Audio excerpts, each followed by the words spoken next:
Sutra Terata yang menakjubkan. Bab 7 Perumpamaan Kota Gaib. Sing Fasyang, Minggu 20 Maret 2022. Buddha muncul di dunia dan bertindak sebagai mata bagi para makhluk. Episode 1019. Tempat kemana orang-orang yang memiliki karma buruk pergi dinamakan 3 alam rendah. Alam neraka, tempat tujuan bagi mereka yang menciptakan 10 perbuatan jahat tingkat atas. Alam setan kelaparan, tempat tujuan bagi mereka yang menciptakan 10 perbuatan jahat tingkat sedang. Alam binatang, tempat tujuan bagi mereka yang menciptakan 10 perbuatan jahat tingkat rendah. Ini justru mau memberitahukan kepada kita bahwa kita sering membahas mengenai 3 alam rendah.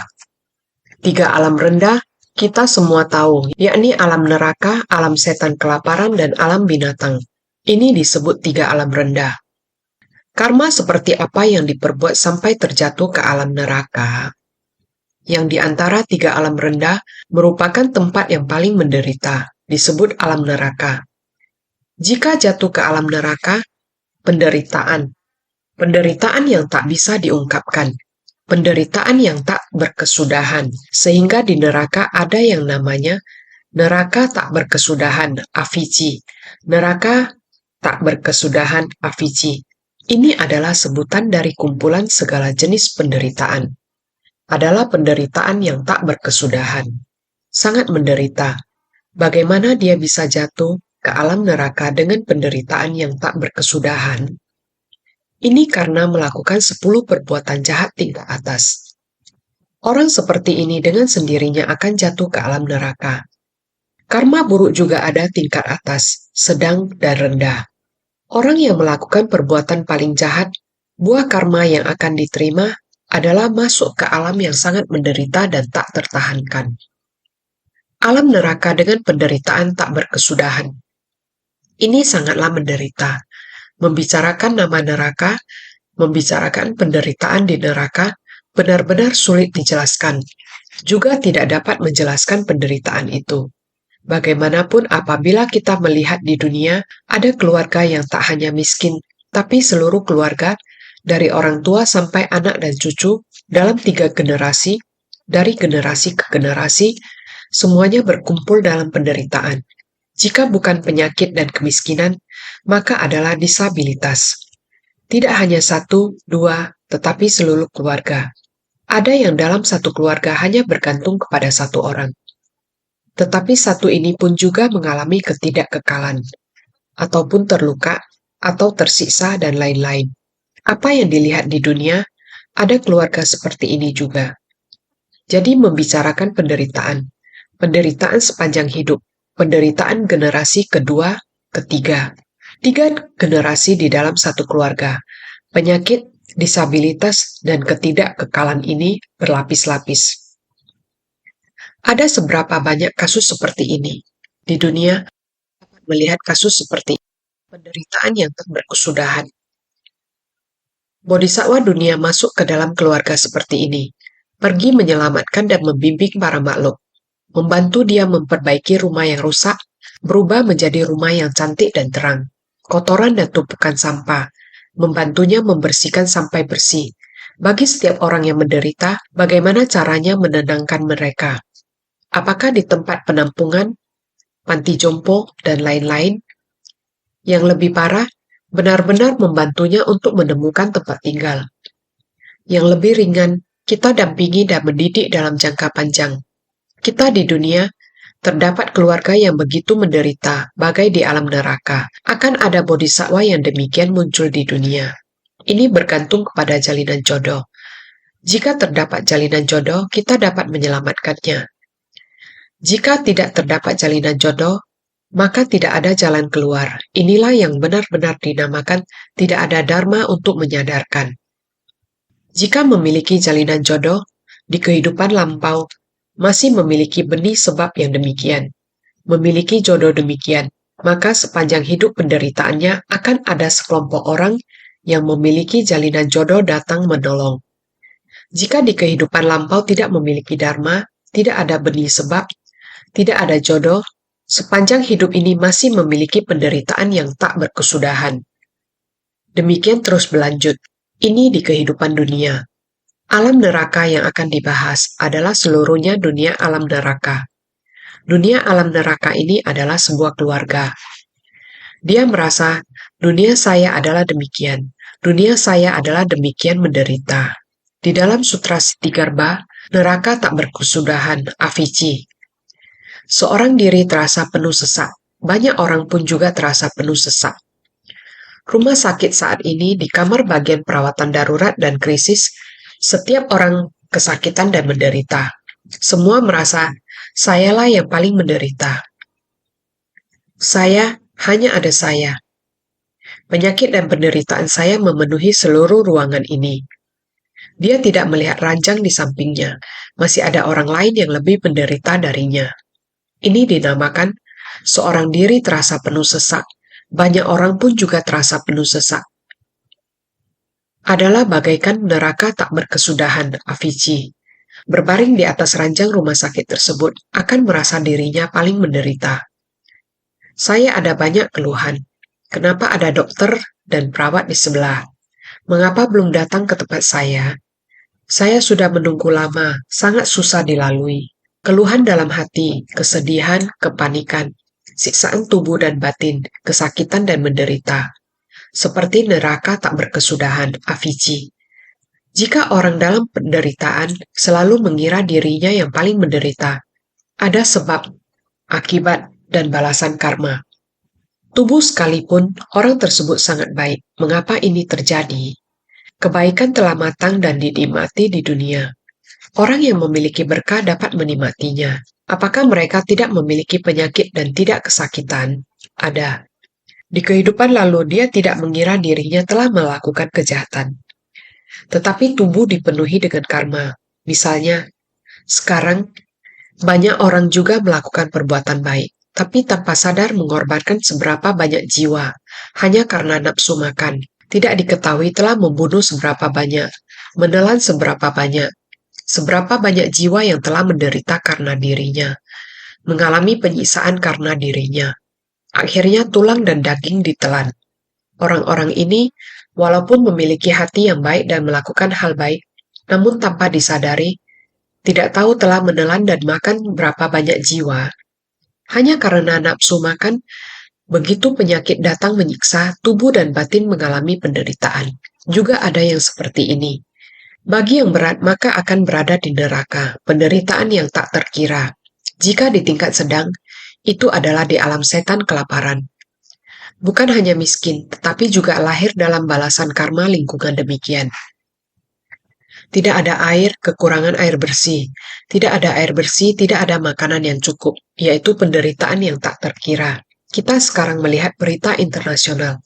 Ada berapa banyak negara yang mengalami peperangan? Ada berapa banyak negara yang mengalami kekeringan?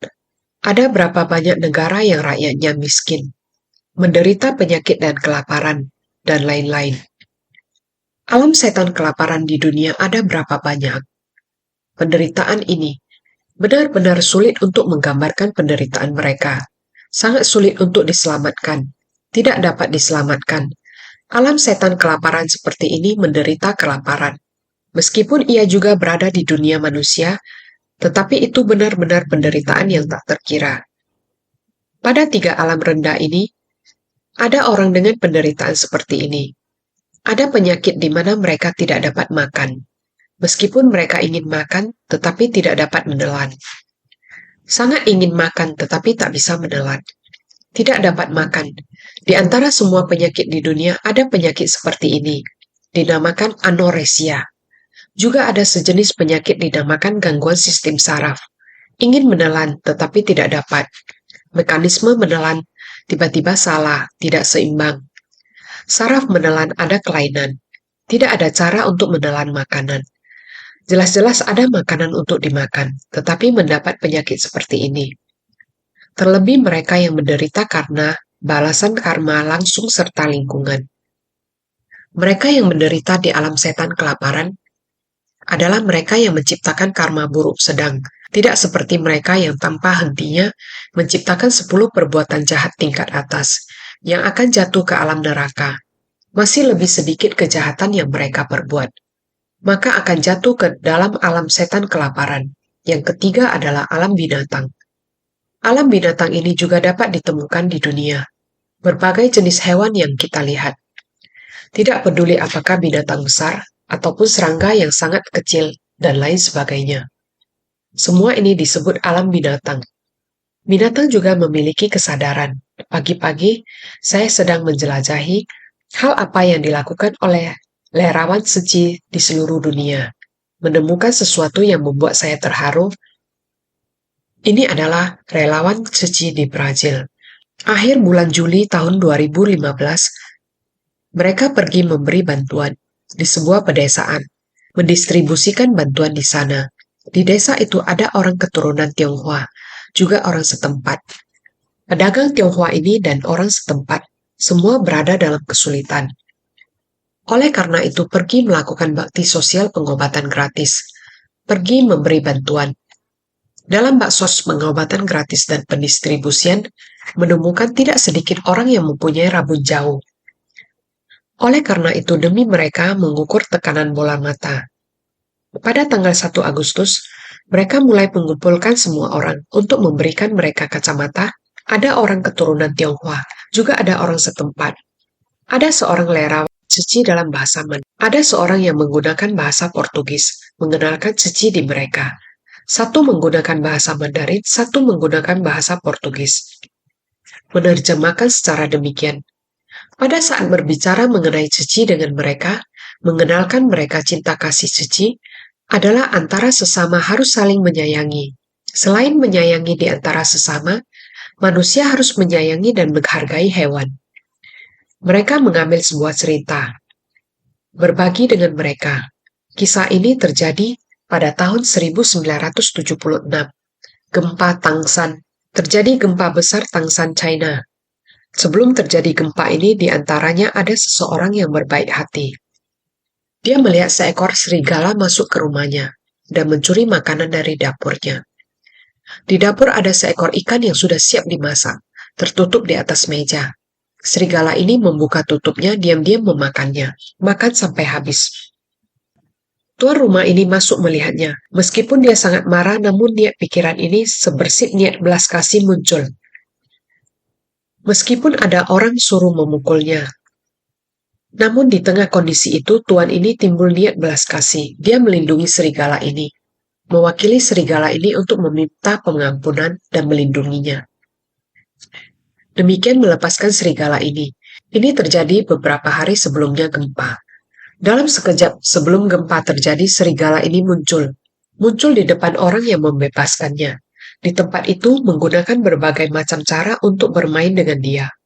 Orang yang membebaskan serigala terus bersama dengan serigala ini. Serigala ini memiliki bentuk yang sangat menarik. Serigala ini menuntun dia keluar dari rumah, menuntun dia sampai di tempat yang jaraknya aman. Tiba-tiba bumi mengguncang.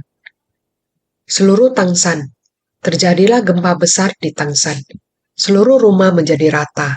Anggota keluarganya ada yang telah terkubur di dalamnya. Namun orang yang membebaskan serigala ini tetap aman, tidak terluka. Ini adalah sebuah cerita. Selesai cerita, relawan tersebut berkata, "Master memberitahu kami bahwa kita semua manusia memiliki ketamakan dalam nafsu makan. Kita mengkonsumsi semua jenis makhluk hidup.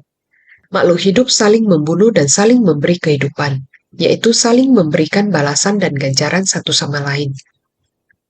Seperti halnya serigala ini datang untuk membalas budi, mendatangkan ganjaran. Ini adalah mendatangkan ganjaran yang baik. Serigala ini datang untuk membalas budi." Relawan itu berkata, "Master sering mengatakan seperti ini. Semua makhluk berjiwa memiliki sifat Buddha. Anda membunuhnya, Anda memakannya, akan ada kebencian dan dendam di dalam hatinya. Jadi tanpa kamu sadari, dalam kehidupan yang mana mereka mungkin menjadi anggota keluarga Anda. Dalam kehidupan yang mana mereka mungkin menjadi musuhmu, dan lain-lain." Menceritakan kisah ini, kutipan kata-kata ini sangat menyentuh banyak orang. Ini terjadi di Brasil. Mereka juga secara rutin mengadakan bakti sosial penyerahan bantuan.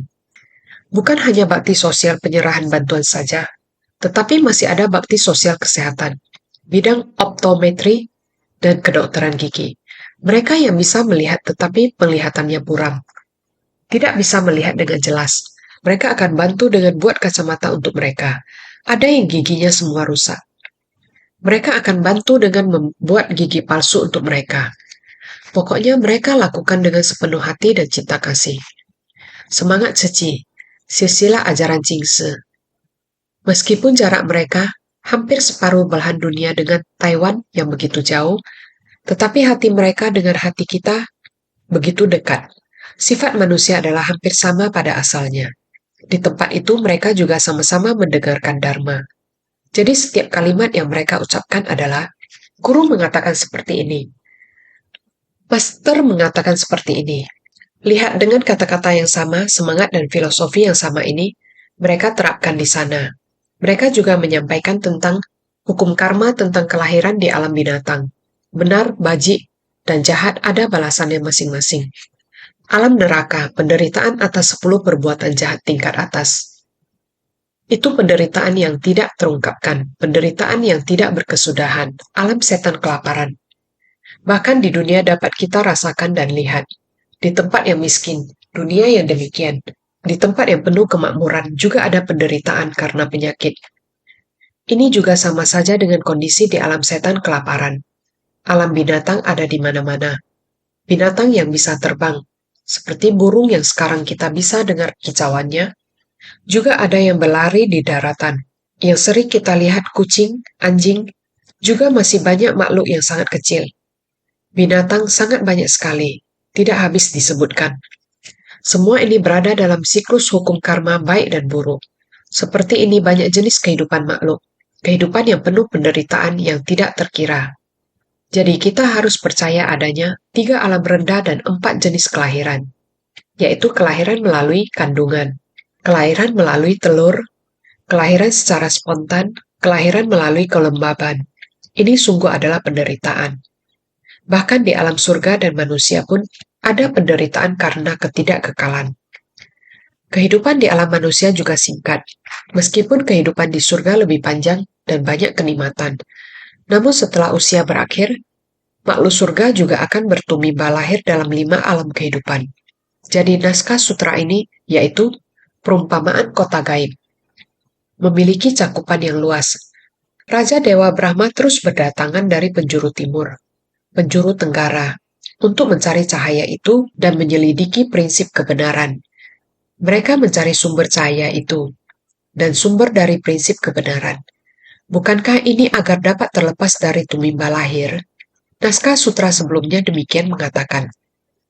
Sang penguasa suci, raja dari semua dewa, bersuara Kalavinka, menaruh iba pada para makhluk. Kami sekalian sekarang memberi hormat padamu. Bagawan adalah sangat langka. Hanya muncul sekali dalam jangka waktu panjang. 180 kalpa telah berlalu, tanpa seorang Buddha. Sutra teratai bab 7, bab perumpamaan kota gaib. Naskah sutra ini, sekarang kita semestinya sudah lebih memahaminya. 3 alam rendah adalah penderitaan yang tak terkira.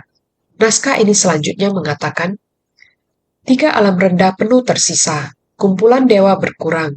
Sekarang Buddha telah muncul di dunia, bertindak sebagai mata bagi para makhluk, tempat berlindung bagi dunia, menyelamatkan dan melindungi semuanya. Sutra teratai bab 7, bab perumpamaan kota gaib. Naskah sutra ini sudah sangat jelas. 3 alam rendah yang kita gambarkan sebelumnya, bahwa di alam rendah sungguh penderitaan yang tak terkira. Semakin banyak makhluk yang ke sana, begitu pula di dunia kita, populasi manusia terus bertambah. Katanya kumpulan dewa berkurang. Jelaslah bahwa setelah usia di alam surga berakhir, makhluk surga akan kembali ke dunia kita, di alam manusia. Sehingga disebutkan bahwa kumpulan dewa berkurang. Karena 3 alam rendah penuh terisi, karena di alam manusia ada niat yang memunculkan kegelapan batin. Kegelapan batin kita dimulai dari sebersih niat, menciptakan begitu banyak karma buruk. Perbuatan jahat tingkat atas, sedang dan rendah. Kemudian kita akan terjatuh ke 3 alam rendah. Jadi, 3 alam rendah penuh terisi. Kumpulan dewa berkurang. Sekarang Buddha telah muncul di dunia. Sekarang Sang Buddha muncul di dunia, sehingga bertindak sebagai mata bagi para makhluk. Hanya Sang Buddha yang benar-benar matanya sangat jelas, karena Sang Buddha telah melihat jalan, telah tercerahkan. Hati dan mata terbuka akan prinsip kebenaran. Dari alam semesta dalam alam Dharma yang telah kusaksikan. Dari semua yang telah kusaksikan di dunia. Dalam kitab sutra mengatakan demikian, sehingga berharap Sang Buddha dapat menjadi mata untuk semua makhluk hidup. Karena semua makhluk sudah buta dan suram. Buta, mata sudah buta, menjadi gelap. Sekarang membutuhkan Sang Buddha untuk menjadi mata. Untuk para makhluk adalah harus memohon Sang Buddha untuk membukakan dan menunjukkan tempat berlindung bagi dunia. Di mana tempat berlindung bagi dunia berharap Sang Buddha bisa menjadi sandaran bagi semua makhluk. Hanya Sang Buddha yang bisa menyelamatkan dan melindungi semuanya. Memang sangat dibutuhkan. Lihatlah Brasil, insan suci, memberikan pembagian barang dan bakti sosial pengobatan. Oftalmologi yang tidak bisa melihat dengan jelas. Dengan cepat membantu mereka untuk mengukur. Memberikan dia kacamata agar bisa melihat dengan jelas. Sebersih cinta kasih ini adalah hati Sang Buddha. Hati Sang Buddha, mata Sang Buddha, membantu makhluk membuat mata. Bukankah begitu? Maka tiga alam rendah ada di dalam sebab akibat, sehingga jumlah orang jahat bertambah, dan orang baik berkurang. Oleh karena itu, menuai buah akibat sesuai dengan benih sebab. Semua adalah sebab, penyebab ini, penyebab di masa lalu. Bagaimana Anda melakukannya? Bagaimana Anda menyiksa makhluk hidup? Bagaimana Anda menelannya? Bagaimana ketidaktahuan menciptakan benih karma ini? Apa yang semua dirasakan sekarang? Semuanya adalah akibat. Misalkan, karena tidak bertemu dengan Buddha, jika kita belum bertemu Buddha untuk mengajari dan mengungkapkan prinsip kebenaran, karma yang kita perbuat akan semakin banyak. Alam rendah akan semakin terbuka luas. Di dunia kita sekarang, kita sering mendengar bahwa penjara orang penuh sesak. Maksudnya yaitu, banyak orang yang berbuat kesalahan. Jadi bisa dikatakan neraka juga sama. Alam rendah semakin banyak orang jahat. Penyebab ini adalah benih sebab. Alam benih sebab. Kita terus menciptakan sebab karma buruk. Segala apa yang dirasakan adalah akibat yang penderitaan begitu banyak. Karena tidak memupuk kebajikan. Jika di dunia saat ini sedang menikmati, berkah juga bisa habis dinikmati. Di luar kendali kita membawa karma kita sendiri. Selama Anda jahat, selama hati Anda tidak baik, semua yang Anda ciptakan menciptakan kerisauan. Jika kita memiliki noda batin, walaupun kita tidak berbuat kejahatan, sama halnya akan mengakumulasi kegelapan batin. Kehidupan selanjutnya tidak bisa menjamin Anda akan jelas tentang nilai kebenaran. Sama halnya akan terus mengakumulasi karma buruk. Kehidupan sekarang tidak berbuat jahat, karena adanya akumulasi kegelapan batin. Maka kehidupan berikutnya juga akan di luar kendali diri sendiri. Karena selama kita memiliki kegelapan batin di kehidupan ini, maka tidak akan menciptakan jalinan jodoh baik. Selama kita memiliki noda batin, maka kita akan berkonflik dengan orang lain. Maka kehidupan berikutnya telah menciptakan buah karma buruk, sama halnya dengan demikian. Maka, ketika berkah habis dinikmati, para dewa jatuh ke alam lebih rendah. Jangan berpikir bahwa di kehidupan ini Anda sangat sukses. Saya memiliki banyak benda materi.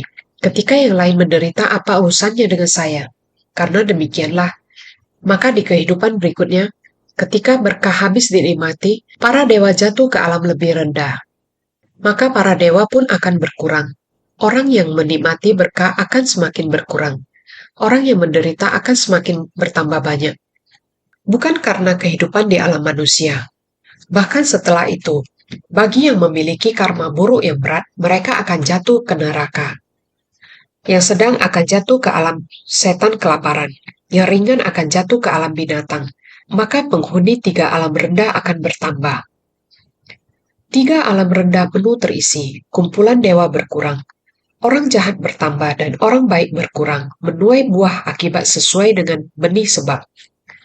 Karena tidak bertemu dengan Buddha, karma buruk yang diciptakan semakin banyak, sehingga alam rendah penuh terisi. Karena tidak memupuk kebajikan, ketika berkah habis dinikmati, para dewa jatuh ke alam lebih rendah dan kumpulan dewa berkurang jadinya. Sekarang Buddha telah muncul di dunia, bertindak sebagai mata bagi para makhluk. Tidak tahu mana yang benar dan mana yang salah, seperti tidak punya mata. Jika tidak jelas mana yang benar dan mana yang salah, ibarat seseorang yang mempunyai mata, tapi tidak dapat melihat dengan jelas prinsip kebenaran. Jika demikian, maka bukankah sama saja dengan tidak ada mata? Jika mata hati kita tidak terbuka, yang ada hanya mata telanjang, maka artinya mata hati telah tertutup oleh kegelapan batin. Maka tidak tahu mana yang benar dan mana yang salah. Tidak bisa membedakan yang benar dan yang salah, sama seperti orang yang tidak ada mata. Batin kita juga demikian. Walaupun mata telanjang kita dapat melihat dengan jelas, namun jika mata hati tidak terbuka, maka tidak dapat melihat prinsip kebenaran dengan jelas. Jadi, Buddha muncul di dunia untuk membimbing dan menuntun seperti memberikan mata pada orang buta. Buddha muncul di dunia. Beliau akan memulai dengan membabarkan nilai kebenaran kepada kita dan memutar roda dharma, membabarkan nilai kebenaran agar kita dapat memahami, agar kita tahu inilah kebajikan, inilah kejahatan, bagaimana kita harus bertindak agar menjadi sempurna, agar menjadi harmonis. Kita harus mempertimbangkannya dengan teliti, jangan menanggapi dengan ceroboh dan bingung. Ada yang mengatakan, sudah baik saya telah berbuat kebajikan, tapi mereka melakukannya dengan ceroboh. Dalam hal berbuat kebajikan, kita harus melakukannya dengan sangat teliti, harus menganalisa dengan sangat detail, bagaimana kita melakukannya agar dapat berhasil sempurna dan tuntas. Ini memerlukan kesungguhan hati, dan nilai kebenaran harus diketahui dengan jelas. Seperti inilah Sang Buddha, menganalisa dengan cermat untuk kita, menganalisa dengan sangat tuntas, Sravaka mendengar Dharma. Prayeka Buddha telah memahami Dharma, menuntun bodhisattva masuk ke tengah orang banyak, membina diri dalam Dharma.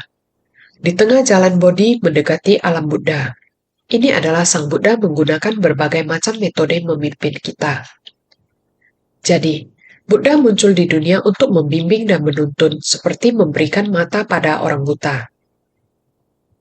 Jika kamu bisa menerima ajaran Buddha, mata batin terbuka, nilai kebenaran akan menjadi jelas. Jadi, para makhluk adalah buta dan gelap, tidak memiliki pandangan benar. Karena kita para makhluk telah buta, maka tidak bisa melihat. Jika bisa melihat, juga kabur tidak jelas.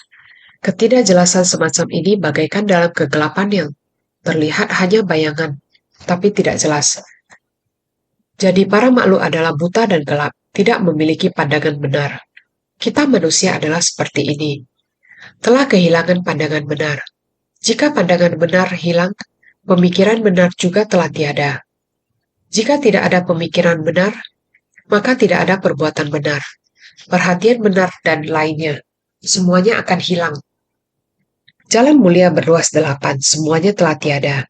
Tidak memiliki pandangan benar seperti ini, sudah tidak tahu jalan. 8 ruas jalan pencerahan yang benar telah menjadi kabur, sudah tidak terlihat. Jadi, tidak tahu bagaimana melepaskan diri. Tidak tahu harus bagaimana melepas dari kelahiran dan kematian. Memutus kelahiran dan kematian. Bagaimana cara kita bisa terlepas dari karma dan ketidaktahuan ini? Kita sudah tidak tahu. Hanya ketika Buddha muncul di dunia untuk menunjukkan dan membimbing kita. Membuka dan menunjukkan kita harus menerima. Memahami dan memasuki, demikianlah menuntun dan membimbing kita. Menuntun mereka agar keluar. Jika kita tidak memahami dan memasuki, bagaimana kita akan memiliki cara terlepas dari penderitaan di 3 kelompok alam ini? Bagaimana memiliki cara terlepas dari penderitaan di 3 alam rendah? Jadi penderitaan kita di 3 kelompok alam, alam nafsu, kama dhatu, alam berwujud, rupa dhatu, alam tidak berwujud, arupa dhatu.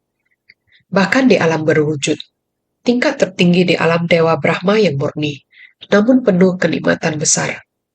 mereka juga akan sangat khawatir. Ketika hidup berakhir, tidak tahu bagaimana melepaskan diri. Bagaimana memutuskan samsara, ini juga adalah kekhawatiran mereka. Oleh karena itu, mereka ingin menemukan cahaya terang ini, sumber dari nilai kebenaran tertinggi. Jadi mereka harus demikianlah mencari. Mereka mencari untuk melepaskan diri dari 3 kelompok alam. Jalan paling penting ini hanyalah Sang Buddha memutar roda Dharma untuk membuka dan menunjukkan kepada mereka, menuntun mereka agar keluar. Makanya dikatakan bertindak sebagai mata bagi para makhluk. Berharap setiap orang membuka mata batin mereka, melihat nilai kebenaran dengan jelas, sehingga akan memiliki jalan yang benar untuk dilalui. Sekarang Buddha telah muncul di dunia, bertindak sebagai mata bagi para makhluk. Tidak tahu mana yang benar dan mana yang salah. Seperti tidak punya mata, Buddha muncul di dunia untuk membimbing dan menuntun, seperti memberikan mata pada orang buta. Para makhluk adalah buta dan gelap, tidak memiliki pandangan benar, tidak tahu bagaimana melepaskan diri. Jadi Buddha memberikan petunjuk untuk menuntun mereka agar keluar. Makanya dikatakan bertindak sebagai mata bagi para makhluk, sehingga tempat berlindung bagi dunia, menyelamatkan dan melindungi semuanya.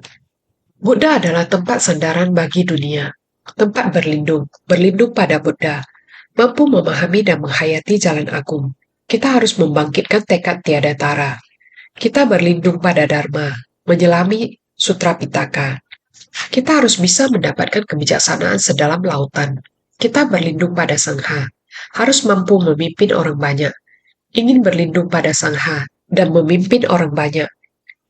Jika Dharma tidak meresap ke dalam batin, tidak ada kebijaksanaan. Bagaimana bisa menuntun para makhluk? Sehingga Buddha Dharma membuka dan menunjukkan. Kita harus memahami dan memasuki. Baru bisa membangkitkan kebijaksanaan. Kebijaksanaan bisa sedalam lautan. Lautan kebijaksanaan dari sifat pencerahan baru bisa muncul. Jikalau tidak ceramah Buddha, kita tidak ingin bersentuhan, tidak ingin menerimanya, menerima ke dalam batin kita, maka kita tidak akan bisa memahaminya, sehingga kita harus bersungguh hati.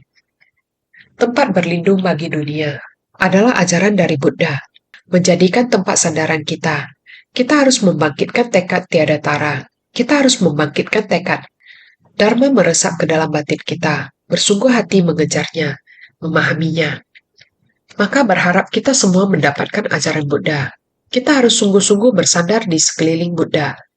Sekeliling ajaran Buddha, jangan meninggalkannya, sehingga itu akan menyelamatkan kita, bisa melindungi kita. Ajaran Buddha membuat kita tidak meninggalkan prinsip kebenaran. Naskah sutra selanjutnya dikatakan demikian. Sebagai ayah bagi semua makhluk, menaruh iba dan memberi manfaat pada mereka. Kami sekalian beruntung karena memiliki berkah dari kehidupan lampau, sehingga sekarang berkesempatan untuk bertemu dengan Bhagawan. Sutra Teratai Bab 7, Bab Perumpamaan Kota Gaib.